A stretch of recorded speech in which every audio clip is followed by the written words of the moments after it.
Olá, amigos. É um prazer estar com vocês novamente para mais um programa Contra-Argumento, um programa da parceria da TV Web Luz com a AGE São Paulo, Associação Jurídico Espírita do Estado de São Paulo. Hoje estamos aqui com o nosso presidente, Eduardo Ferreira Valério, promotor de justiça. Tudo bem, Valério? Tudo bem, como vai, Marcelo? Tudo bom. Aos amigos e às amigas internautas que estão nos assistindo, é uma alegria recebê-los novamente para o nosso Contra-Argumento. Lembrando que é um programa que visa um debate sobre assuntos jurídicos, espíritas, sociais, nunca visando chegar a uma conclusão, né, Valério? Sempre abrindo para pensarmos livremente. Sim, programa bem livre para pensar mesmo. Hoje vamos falar sobre população em situação de rua. Só em São Paulo temos mais de 15 mil pessoas que moram, que vivem em situação de rua, né? E a gente sempre se pergunta quando vê alguém, parece, né? Aqui vem aquela primeira ideia, geralmente que ouvimos, tá aí porque quer, né? Ou outras pessoas como eu, de vez em quando se atentam, olham e falam, o que leva uma pessoa àquela situação, né? A procurar a rua como sua moradia, como seu passar. De vez em quando muita gente pensa, é problema psicológico, psiquiátrico, ou é droga, mas você que trabalha com isso, né? Estava mais perto da realidade, você poderia contribuir para a gente. Eu acho que é um tema que nós precisamos conhecer um pouco mais a fundo para evitar as discriminações e para auxiliarmos no que nós conseguirmos, cada um dentro das suas possibilidades. Os amigos e as amigas internautas, evidentemente, nos assistem de qualquer lugar do mundo. Mas nós estamos aqui em São Paulo, na cidade de São Paulo, na maior metrópole brasileira, e eu queria dizer a vocês, se não sabem, que há um censo que é feito periodicamente pela Prefeitura Municipal de São Paulo, da população em situação de rua. E nós somos aproximadamente 16 mil pessoas. Nós temos aproximadamente 16 mil pessoas em situação de rua na cidade de São Paulo. Vivendo nas ruas, não morando nas ruas, porque rua não é lugar de morar, mas vivendo nas ruas e fazendo das ruas o seu espaço de convívio familiar e comunitário. Por que essas pessoas estão na rua é uma questão difícil de se responder. Mas eu gostaria de trazer aos amigos internautas que nos acompanham alguns dados a respeito do perfil desta pessoa em situação de rua. Eles são basicamente homens, aproximadamente 80% a 85% de homens. Eles têm basicamente um ensino fundamental completo, embora haja até mesmo alguns com curso universitário, mas são exceções, evidentemente. Eles têm alguma fonte de renda na rua. Geralmente a mais comum é a catação de material reciclável, são esses catadores de papelão, de lata, de materiais que podem ser aproveitados. E existe até toda uma categoria de trabalho com legislação própria em torno dos catadores de materiais recicláveis, mas também trabalham às vezes distribuindo panfletos, tomando conta de carro. Alguns são pedintes, e alguns usam o furto ou pequenos roubos como forma de conseguir dinheiro. Só vão para os centros de acolhida que a prefeitura oferece quando as temperaturas chegam a pelo menos 12 graus, abaixo de 12 graus aí eles vão, antes disso dificilmente eles vão, permanecem nas ruas por várias razões que a gente tenta entender, analisar. Esses companheiros são quase todos alcoólatras, aproximadamente 70% deles alcoólatras. Não são todos craqueiros, usuários de crack, como se imagina, são coisas diferentes. A população de usuários, de dependentes químicos, que ocupam as chamadas cracolândias, e hoje a nossa aqui já em fase de eliminação, ao que tudo indica em São Paulo, são uma população à parte, diferenciada da população de rua em geral. E são pessoas, principalmente, meus amigos, normais. São seres humanos que pensam, sentem, que têm sonhos ainda, alguns poucos, mas ainda os têm angústias e, sobretudo, muito sentimento. E eu gostaria de convidar o colega e amigo que está nos ouvindo a conversar com um morador de rua. Tente olhá-lo, tirá-lo da invisibilidade. Esta é uma das principais características da população em situação de rua. Eles são invisíveis. Nós passamos por eles como se eles não existissem. Nós não somos capazes de olhar um morador de rua hoje e dizer, eu acho que eu já o vi ontem numa outra praça, porque nós não olhamos para eles.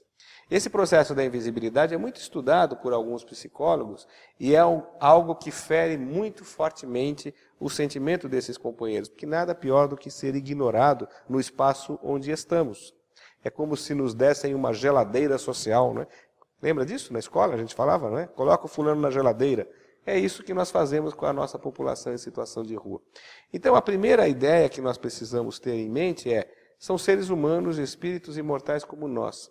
E por que razão que eles estão nessa situação de rua? O que os estudos acadêmicos mostram a partir de entrevistas feitas com contingentes significativos dessa população é que, em geral, eles romperam com os seus laços familiares.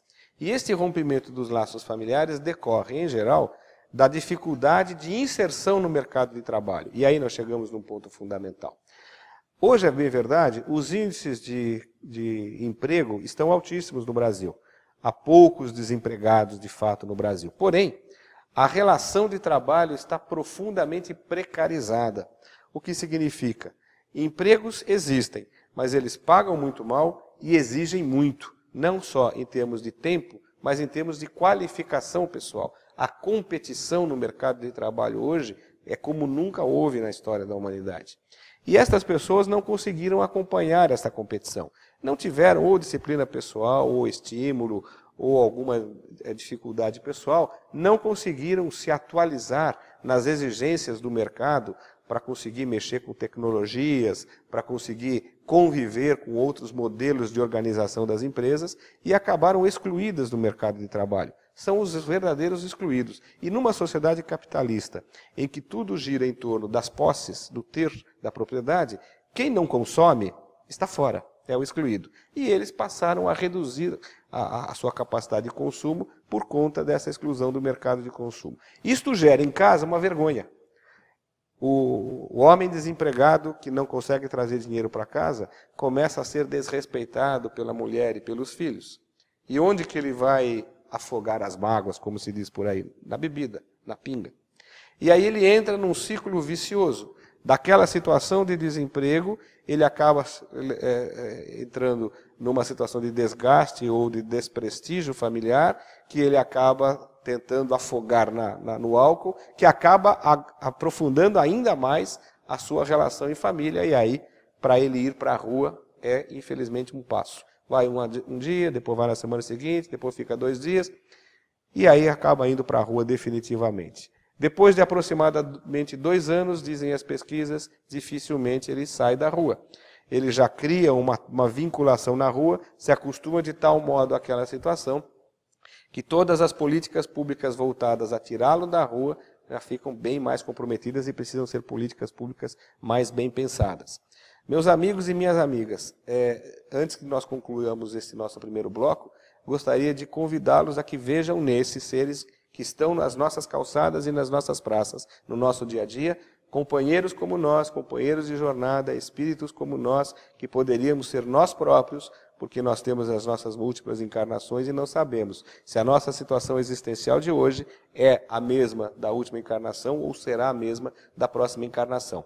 E nós vamos voltar a conversar no próximo bloco a respeito das políticas possíveis de acolhimento dessas pessoas e, sobretudo, da visão que, como espíritas, nós podemos ter para compreender como é que esses espíritos imortais, que trazem as suas trajetórias pessoais, vão parar na rua e o que isso significa em termos de planejamento reencarnatório que todos nós temos e montamos antes de reencarnar. Valério, você trouxe para a gente aqui uma situação interessante, né? Convidando aqui nosso amigo internauta a prestar mais atenção na pessoa em situação de rua, olhar nos olhos dela, né? Tratar como um ser humano, né? Exato. Que de vez em quando a gente acaba não fazendo. Né? Uhum. Mas isso seria uma coisa já para humanizar, mas não chega a ser uma solução. Não. Nós poderíamos dizer o seguinte: quando nós caminhamos numa via pública e encontramos alguém numa situação de rua, ali com a sua tralha, como eles costumam dizer, nós não temos condições de nós, sozinhos, solucionarmos o problema ou acolhê-lo. Não há como nós o pegarmos e o levarmos para a nossa casa. Talvez não haja. Mas pelo menos algo nós podemos fazer, que é esta consideração, que é um olhar, é uma prece, é um passe. Vamos lembrar aos amigos espíritas que nos veem que nós não precisamos necessariamente fazer a imposição de mãos para aplicar um passe. O que mais importa no passe é o sentimento e o pensamento. Pelo menos neste passe básico, que é o passe do sentimento. Nós estamos falando de magnetismo, como estudava o professor Allan Kardec nos trabalhos de cura. Não é disso que nós estamos falando. Estamos falando daquele passe que é uma vibração de amor, de respeito pelo semelhante. Isto nós podemos fazer. E por que não fazemos? Por que passamos ao largo? Ou pior do que isto, por que quando passamos por ele, mentalmente, nós o julgamos e dizemos, seu vagabundo, por que você não vai capinar um terreno? E aí, há um companheiro militante na área dos movimentos da pessoa em situação de rua, ele costuma dizer, ele é de Belo Horizonte, que tem a segunda população de rua no Brasil, só perde para São Paulo. E ele costuma dizer, nunca ninguém me ofereceu um terreno para capinar, e sempre que eu pedi, nunca me deram. Meus amigos, não há empregos para as pessoas em situação de rua. Não tem endereço fixo, não podem abrir uma conta corrente, não tem documentos, muitas vezes, porque em outras épocas, hoje não mais, mas em muitas épocas, as forças de segurança tomavam os documentos das pessoas em situação de rua, as equipes de limpeza das prefeituras jogavam água e perdiam os documentos das pessoas em situação de rua. Então são pessoas sem documento, sem endereço fixo e com o estigma de serem pessoas em situação de rua. O senhor daria um emprego para ela? Não dão. Então, meus amigos, não vamos julgar e dizer que é um vagabundo, ele está na rua porque ele não quer trabalhar, quer ficar aí. E aí criam aquelas imagens românticas. Está dormindo sob as estrelas. Não, ele está na rua numa situação de indignidade, de negação de direitos, de exclusão de cidadania. Então, o mínimo que nós podemos fazer, meus amigos, é esta prece-passe. No momento em que nós olhamos por ele, sem impor as mãos, sem qualquer necessidade de um gesto exterior, mas que saia do coração uma vibração sincera de que ele seja acolhido pelos bons espíritos, amigos espirituais, que ele possa ser inspirado para encontrar uma solução, que ele possa, sobretudo, ser acolhido, aí sim, Marcelo, pelas políticas públicas que o Estado, no sentido amplo, poder público, Estado e prefeituras, tem o dever constitucional de construir. Assistência social hoje no Brasil, meus amigos, e nós temos que fazer um programa só sobre isso, no contra-argumento, assistência social no Brasil hoje é coisa séria e coisa profissional. Foi-se o tempo em que a assistência social era coisa improvisada e coisa da mulher do prefeito ou da mulher do governador, que era o chamado primeiro-damismo, que era a primeira-dama que cuidava disso. Isso acabou desde a Constituição de 88 e desde 2002 com a LOAS, que é a Lei Orgânica da Assistência Social.